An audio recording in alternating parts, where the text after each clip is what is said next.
Okay. Continue. Next, CF number 4. One who is praying Shemoneh Esrei might think in his mind the meaning of the words, exactly as we said, right? That he utters from his mouth. As the verse says in Tehillim 10:17, direct their heart, let your ear be attentive. Okay? Direct your heart, let your ear be attentive. So what does it mean? Commentary. In this verse, David HaMelech prays that HaShem directs the heart of the humble in their prayers, so that He heed their prayers. So that's the formula, right? It is thus apparent that the prayers recited with concentration is accepted by HaShem. Right? That's what we need to do. Like try to like. Some people like before Mincha, right? Mincha, you say Asher Yoshvei. I don't know, like 1 minute, like I don't know, whatever, 2 minutes, not even 2 minutes. Say like whatever it takes, and right after that you start praying. So some people they continue talking. They were talking before Mincha, and they continue talking, and they start quickly this Asher Yoshua, say it in 15 seconds, and start the Shemoneh Esrei. So basically, the way I see it, it's not enough time to concentrate, just not enough time to get rid of these foreign thoughts about, for example, he didn't finish the conversation. He stopped it because it was called from the husband that they have to start. So basically, in his mind, he's still talking to that person. First of all, it's not allowed to speak in a shul, but it's a different story, right? Okay. So try to prepare before the prayer. Give you like a minute or two to prepare. Yeah, go ahead. What are you allowed to speak in a shul? Only the words of the prayer. Really? No Divrei Torah though? No. Really? Divrei Torah. If you want to, we can learn this halacha. And we have to record this halacha because 99% of what people say in the shul absolutely forbidden. 99%. No, it's clearly halacha in Shulchan Aruch. Even words of the Torah, I'm not sure. We have to look at it. So I'll ask you it this way: 2 things. Number one is the halacha the same about talking inside of a base medrash versus a shul or no? No. Especially in the olden days. We see in the olden days, shul and base medrash was 2 different things. So it says the Shulchan Aruch says clearly, well, what do you do after you finish prayer? Go to the base medrash and learn. So today, many people stay in shul. Some people stay in shul and they learn in the shul. But sometime, like not long ago, it was 2 different buildings or side of the buildings.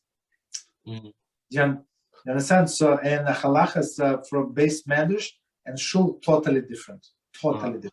So, question like this then: how do you know when a place is a shul and when a place is a base medrash that they daven in? You see? Okay. Let's. It's a long story. Whatever we ask, it's a long story. Let's leave this question. Okay. Maybe I answer it, but it's okay. Go ahead. Yeah, when we have to say whatever the psukim when we go inside of a synagogue, right? Do we have to say those? We have to say those when going inside of a base medrash as well, or no? If you're going to pray there, yes. But if you're going to study, no, only on a blessing. I mean, whatever you say. If I'm going to a shul to get, let's say, a sefer, but not to daven, do I also have to say the psukim or no? Or do I always have to say the psukim? No. It's only for first time, but see, to get the sefer. So basically, they say do not use a shul like lightly. Right? Let's put it this way. So lightly meaning Shulchan Aruch said that just because raining outside you cannot go to shul. Just because it's hot outside you cannot go to shul because there is air conditioning. Just because you wanted to go to the restaurant so you cannot go to shul. So they say that it's disrespect, big disrespect to the place. So what Shulchan Aruch said, that you come there, open the book, learn whatever, even one verse, two verses, one halacha, something, and then you can go and do whatever you need to do. But don't rush, like don't say like Shemoneh Esrei and then you run away. So disrespectful. Let's say I'm going to get a bencher. I don't have to say the psukim going inside. Yeah, you don't have to say. But even if I think we're going to learn later on in Kitzur. Understand. Okay, sure. So summary, of course. I learned the Shulchan Aruch, it's all the details, but here summary, but also very good. Okay, so let's try to continue. So it says a Kitzur here speaks of obligation to concentrate throughout the entire Shemoneh Esrei. Mishnah Brura writes that the person should at least accustom himself to concentrate on the concluding of each blessing. Baruch atah HaShem, blessed you HaShem, at least. We're talking about bare minimum. Right. Yeah. So I heard from someone, and I assume this applies here too. He told me that it's better, let's say you're benching, right? It's better if you just say the first bracha completely, compared to if you say the first part where it says, blessed are you Hashem, King of the universe, and you say the last part where it says, blessed are you Hashem.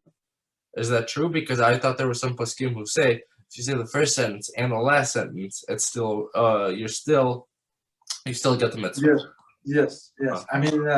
But you see, saying things and saying the text and have concentration not always the same. So basically, if he said the text after the fact, he did the mitzvah.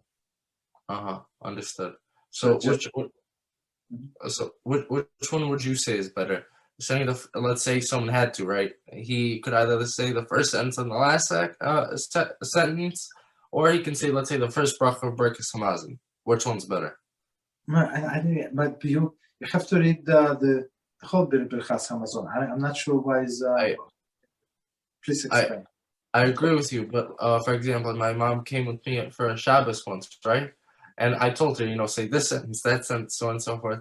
And then the rabbi said to me, I say the first bracha of Birkas Hamazon, and she's pater, not like a nice thing to do. Like she got the mitzvah. Maybe it's different for women. I don't know. There is a difference in obligation for women because we say in one of the brachas we said we thank Hashem for the land, right? For the land that He gave us, beautiful land, right, of Israel. And the reason is that women did not get the share in the land. Only men did, right? Only men. Her father, her brothers got the share, but not women. So according to some opinion, it is a rabbinical mitzvah. But I tell you what, all of these people who say lenient things, they do not succeed. Yeah. Like, at least you said that's the book. Okay, that's what we read. Okay, don't say if you don't want to read, don't read. Don't say that. Don't jump to. It's not a big deal. A person can read in that language, so it takes exactly 5 minutes. Okay, so I ate, like Rabbi Reuven would say. They says over your head you were able to eat. 3 hours you were able to eat, right? But the 3 minutes to thank Hashem you cannot. So it shows you that you're a grateful person. And rabbi or whoever that person says that you can be. So he implying, instead of saying that the significance of Birkas Hamazon, he's implying that there is no problem to be ungrateful. You understand? If person chose to be ungrateful, I don't want to say it, I'm not religious, I'm this, okay, it's his or her decision, but I don't want to be the one who like a stumbling block. So 2 more things about Shemoneh Esrei. The first thing is, let's say someone is davening, right? He just came to davening, he came late for mincha. And so they're about to finish, the 10 people are about to finish davening in 2-3 minutes, whatever it is. So is it better to say the whole Shemoneh Esrei, or is it better just to say the first sentence, last sentence, first No, sentence, last sentence? no. He say the whole Shemoneh Esrei. Nobody ever, nobody ever said, I apologize, maybe we misunderstood. No, nobody ever said that you can say only first sentence, last sentence. We say, Mishnah Berurah said, concentrate, at least try to concentrate on opening and closing statement. That's what he said. Concentrate. We're talking concentrate. Nobody's skipping things. Okay. All right. So, all right. Yeah. Continue. One who cannot clear his mind sufficiently to concentrate on entire prayer should at least some minimum concentrate when reciting the first blessing. The blessing of Avos, patriarchs, right? Shulchan Aruch 101. Okay, that's the famous one. The minimum requirement. Try to all the heart to concentrate on one. Some authorities hold that this minimum includes the blessing Modin. We gratefully thank you when we bow, right? Closer to the end. I want to finish at least this.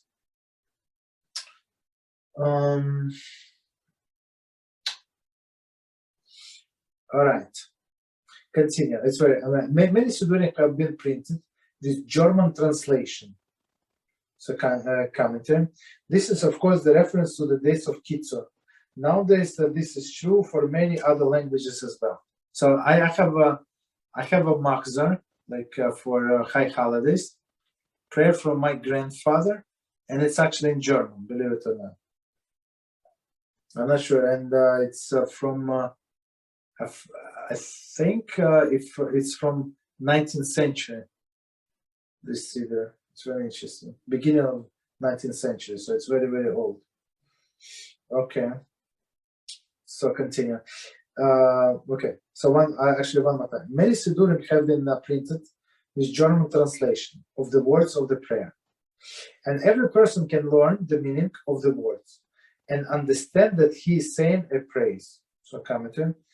At very least, one is required to know the meaning of the words of the blessing of Avos and Modin, Mishnah Berurah. So as actually that's what exactly what I was saying before starting switching to Hebrew and stuff like that. So a person has to know exactly what he's saying. So there is no problem, as I said many times, there is no problem to pray in a language that you understand. Only a few things that the Torah requires to say in a language, in a Hebrew language. I don't know, like 7 or 10 things, but prayers is not one of them. Okay. So as I say, as we just read, so a person must know exactly what he's saying. At least Mishnah Berurah says the first one, the Avos, the blessing of Abraham, Isaac, and Yaakov, and we gratefully thank. Okay, continue. If one cannot concentrate on the meaning of the words, then he should at least think while praying thoughts that subdue his heart, and and that direct his heart to Father in heaven. But it's the way I see it, my personal opinion, this is even higher level.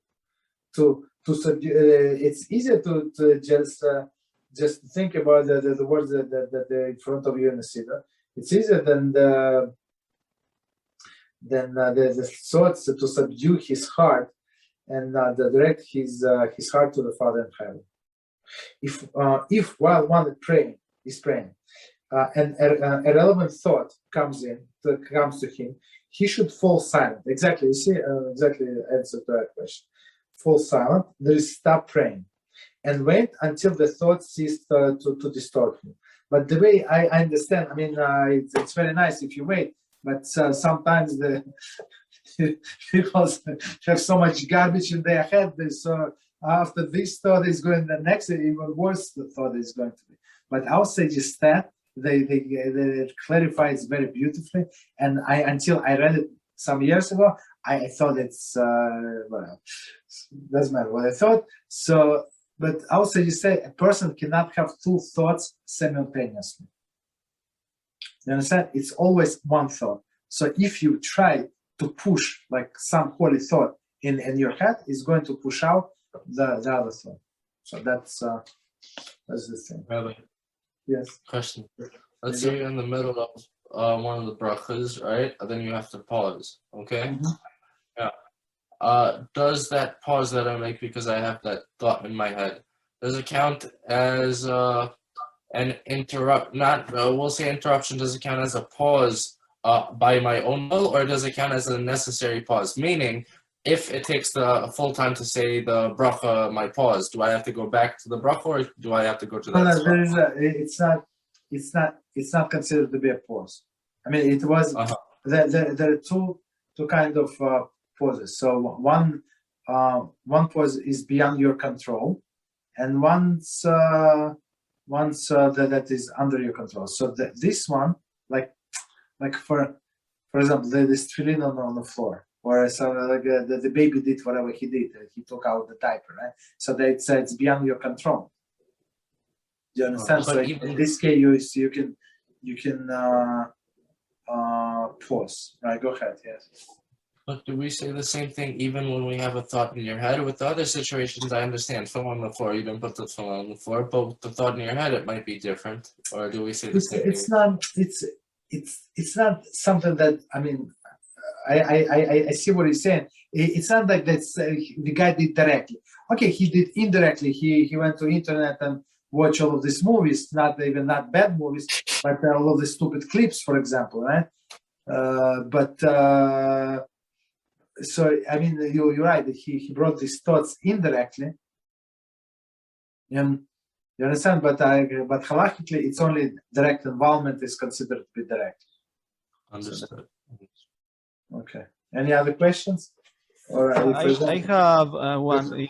Go For example, my sister comes to deliver some supplies to me, and I am praying the Amidah. I am allowed to pause and to receive my sister. No. So how I can tell to her that I must Okay, finish that's okay. So I give you an example. So I've been working in an office for many years, no longer, but profession. So and sometimes I have to I have this rule that in the morning I would say Bircas because it says it's very important in the morning to eat bread.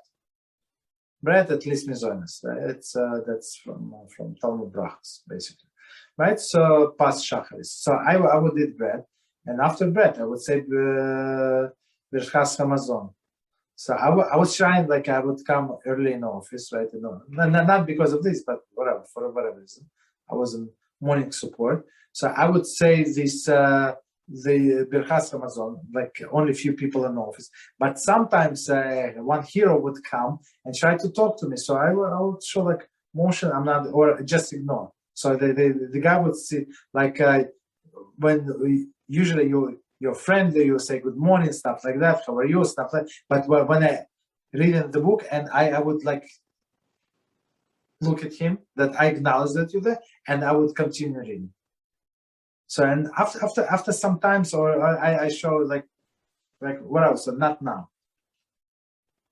You understand? So and plus, if it's your sister and somebody close to you, so you can say sometimes I'm praying.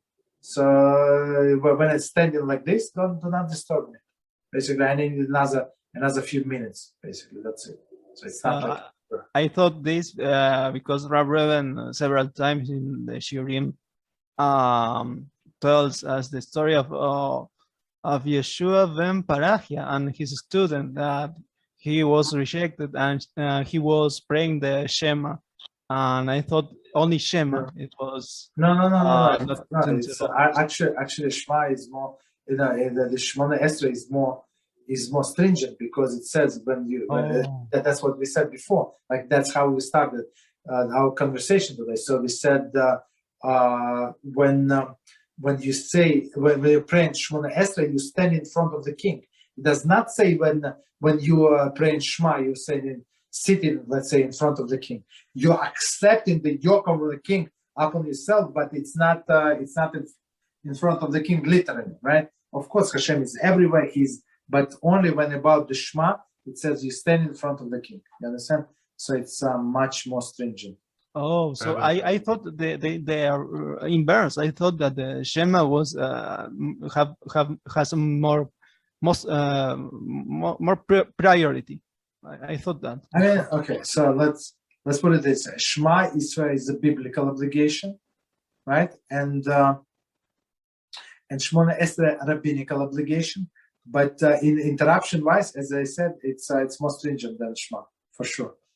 As we learned before, there are many places in between the psukim of the Shema you can answer. You can answer Amen in some places. You can answer Shmei Rabbi. You can answer Baruch Hu. Other things, Modim you can say in some places.